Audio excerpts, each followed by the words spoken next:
So this is the setup that we're going to use to drive off the water from our hydrated magnesium sulfate, our Epsom salts. So the equipment that you see here, this is actually a ring stand, this large metal support right here, and you can see that it extends up quite a bit a ways. We just use it to actually attach our iron ring. So this is a separate support. Take this off so I can show you, that you'll have to actually attach in the laboratory. But it just clamps on. We're going to adjust it so that our iron ring is above our Bunsen burner by just a couple of inches, not too high above. I'm actually going to do it even lower. The reason that we're doing it this way, it is much easier to set it up in advance with the ring stand at the appropriate height than to realize after you've lit your Bunsen burner that the ring stand is too far away, and it's never going to drive off all the water because it's not actually getting heated by the Bunsen burner. So it's better to go ahead and make sure that your ring stand, that the ring itself is actually at an appropriate height, just a couple of inches above the base of that, or the opening of that Bunsen burner. And this, of course, is our Bunsen burner. I just knocked over my crucible. So we'll be using this to heat. It provides a nice, strong, consistent heat source, and I'll show you how to actually light those as well. To support our crucible, which is where we're going to actually have our magnesium sulfate, our Epsom salts, we're going to use what's known as a clay triangle. So again, it really is just a triangle. It's got these little clay supports. Many of them are actually bent or broken a little bit so that they can better hold the crucible itself. So the crucible is just a porcelain heating vessel like this that we can put whatever we want to heat inside, and then you can actually rest it right inside that clay triangle.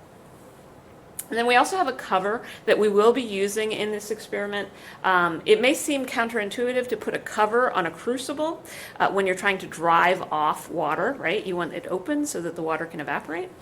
We are going to actually leave it cracked. This is a little bit of a balancing act, and the one thing that will break in this lab is going to be that cover. That happens almost every lab, every time I do this particular lab, with at least one group within the lab.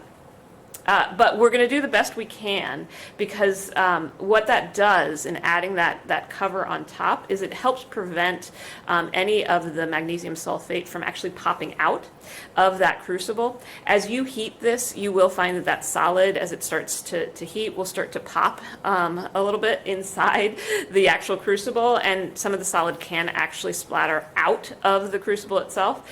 And if it splatters out, of course, you've lost that mass. That's a source of error. So we're going to try to keep that cover on and try not to break it as best we can throughout this experiment, just to prevent that splattering. Okay? It may mean that we have to heat a little bit longer to make sure that we get all the water off of there, but that's okay. That's what we'll do. We have the time. Okay, so let's start with our first step, which is actually getting our masses of our magnesium sulfate into our crucible. And we also need to get the mass of the crucible itself and the crucible cover in case any of the solid actually splatters and gets stuck on the top. We'll want to know what this mass is as well. Okay? So here we are at the balance. We are just going to take some of our initial masses here. So the first thing I'm going to do is take the mass of my containers. So first the crucible. I'm going to put the, this is actually a balance that comes with a balance cover. So that helps minimize any instability due to drafts. And I'm just going to record that first mass, 25.117 grams. And that's just for the crucible. Okay. Now I'm going to add on to that my cover.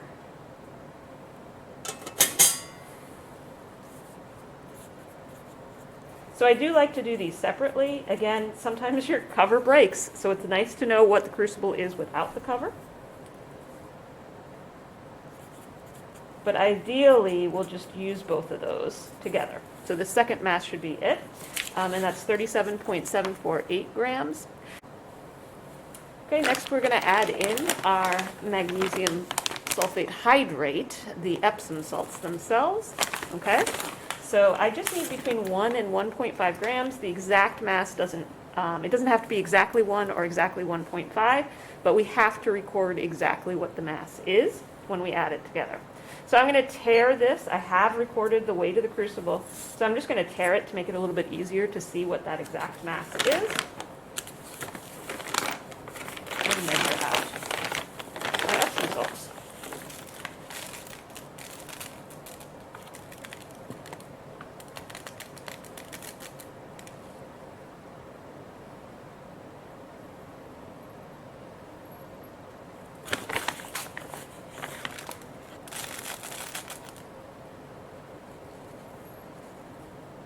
Oh, that's coming. Okay. I'll put on the cover again.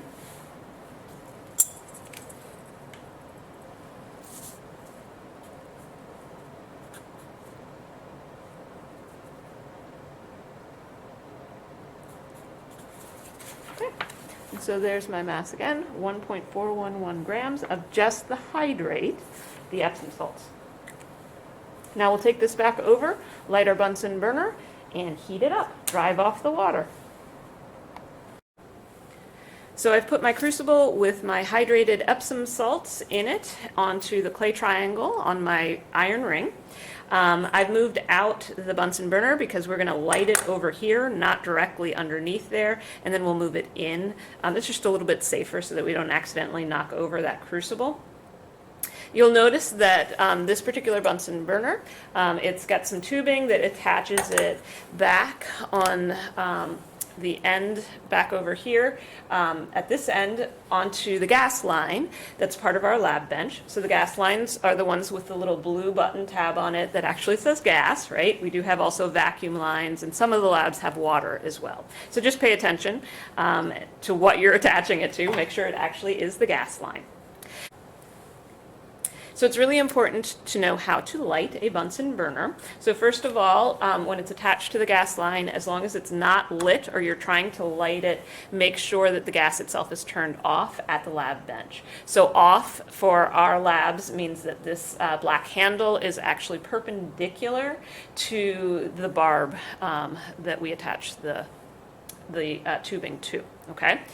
For it to be on, it needs to be in line with that, parallel with that. Okay, now I have it off right now because I want to show you the different features of some Bunsen burners. So this is the most common Bunsen burner that we have in our labs. On the opposite side of the tubing where the gas comes in is actually, this is our gas intake dial. Essentially it controls the amount of gas that gets into this barrel.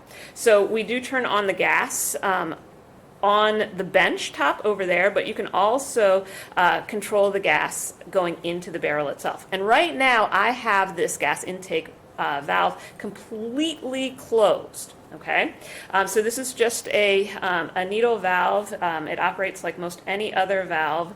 So righty-tighty, right? All the way to the right means it's closed. If you want to open it up, you just turn it to the left. So, so I have it completely closed, and you should always start with it completely closed.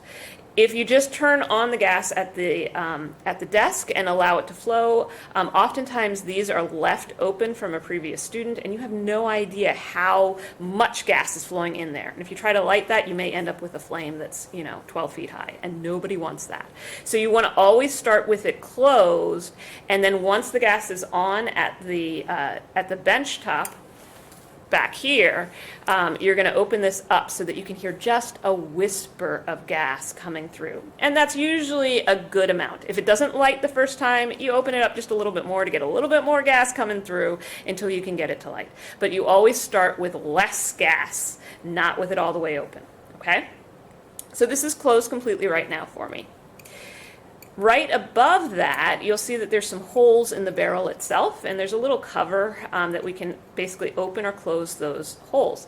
So this is because a flame needs oxygen, right? And this is where we're going to get the oxygen to mix in with the gas that we're going to burn. It's going to come in and mix in through these holes.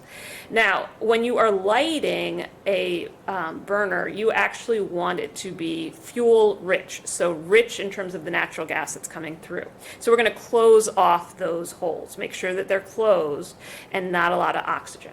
We'll open those up once we've got it lit to get a nice blue flame. Blue is the color that we're going for. It's a clean burn, and it is generally the hottest flame that we can get out of this, okay? So blue, not orange. But at first, we keep it closed. So I also wanted to show you another design of Bunsen burner because we do have a couple of different types that you might encounter in our lab. It still has the same features. It still has the gas intake valve. That's actually a dial that's here at the bottom that you can open and close. It works the same way. All the way to the right is closed. To open it up, you turn it to the left. Righty-tighty, lefty-loosey, right? Okay, so the air we actually mix in with that gas in the barrel by opening up these air valves, essentially by unscrewing the barrel. You don't unscrew it all the way, obviously, but you open it up just by opening up this barrel, and it lets in the air through these holes in the bottom here. So you're actually turning the barrel itself, whereas this one we're turning a little cover on the barrel, but not the barrel itself. Okay? Okay, and then to close it down, you just screw the barrel back down all the way. Okay? It works the same way. Now for either type of Bunsen burner, what you want to do is make sure that you always start with the gas intake valve closed and the air valves closed. So everything closed. Okay. So once everything is closed here on the Bunsen burner, we're going to turn on the gas on the bench. And then we're going to just open up this gas intake valve slowly until we hear just a whisper of gas coming through. And I didn't open up very much at all, and I can hear the gas. And once you have that, you're going to take your striker, which has a little piece of flint, and it lit right away. So that's actually a pretty nice flame there. So the striker, just so you know, it has a little piece of flint across it. If you're having trouble, you're just trying to get a spark out of it, you just have to push up on that flint so that it runs across the file that's inside of there. Okay, once you get your flame, you can adjust the height, lower it. So that it's only a few inches tall. You do want it tall enough that it touches the bottom of that Bunsen burner. Now you can see that this is a really orange flame. That's because there's not a lot of oxygen mixed in with that. There's not a lot of control on this, but once I open up those oxygen, the air vents at the bottom, it mixes in the oxygen and you can see that it turns nice blue, beautiful blue, which is the hottest color we can get from these Bunsen burners. Or it represents the hottest flames for these Bunsen burners. Okay, for this particular style of Bunsen burner, I can never get rid of that orange tip right at the end, so we just deal with that. This is really good. And now we just carefully take our Bunsen burner and we put it underneath our crucible and we heat. So now we're going to heat according to the directions for about 10 minutes. So we'll be back in 10 minutes.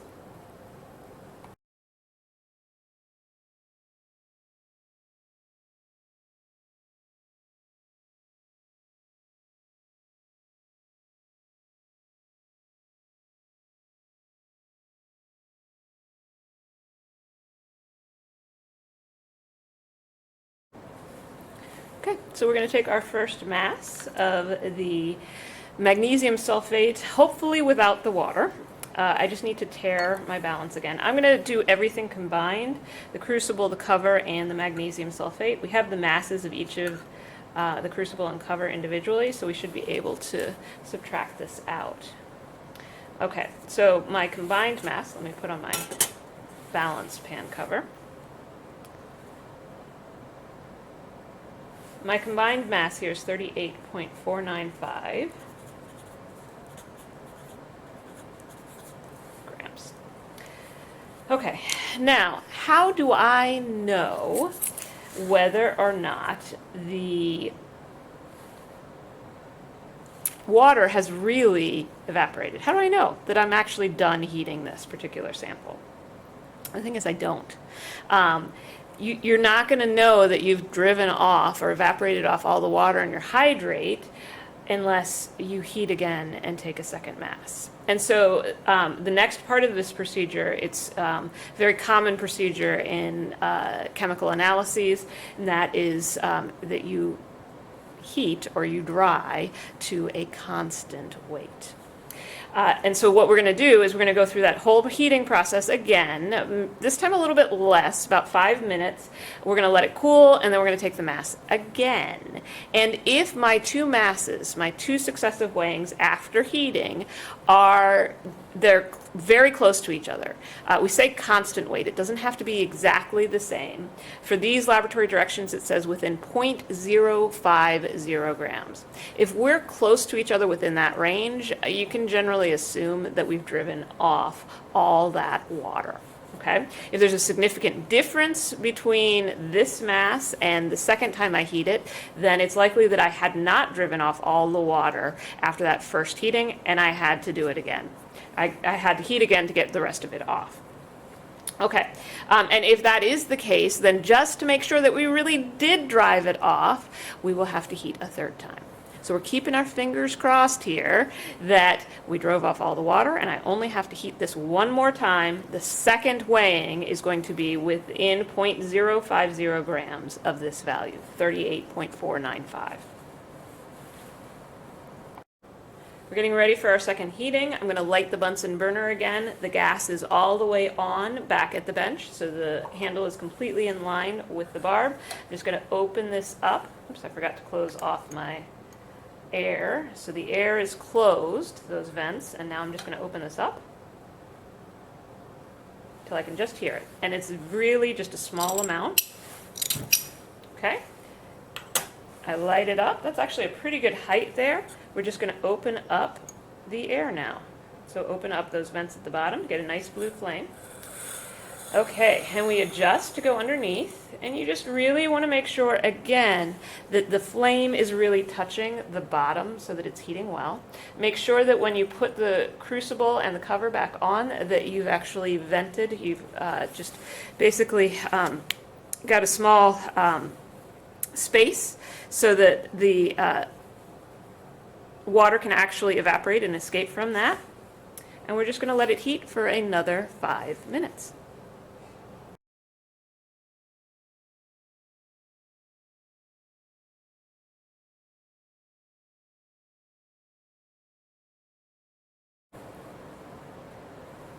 Okay, here we are for our second weighing. I've heated it for 5 minutes. I let it cool for 10 more. So you can tell that it is nice and cool because I can actually touch it, right? It is important to allow it to cool. Between weighings, putting a hot thing on a balance can actually affect the mass that you get because of the air currents associated with the way the balance works. So it's important to make sure that it actually cools. All right, here's my second mass. And it is 38.488 grams. Okay? So that is definitely within my range, right? My first weighing was actually at 38.495 grams after heating. I've lost a little bit, a tiny bit more mass, 0.07 grams, excuse me, not 0.07, 0.007 grams, or 7 milligrams. That is within the limits of this particular experiment, at least our directions. They do direct that it should be within 0.050 grams or 50 milligrams of each other, and we've met those limits. Okay, so we are going to take this second mass as our final mass and be done with it.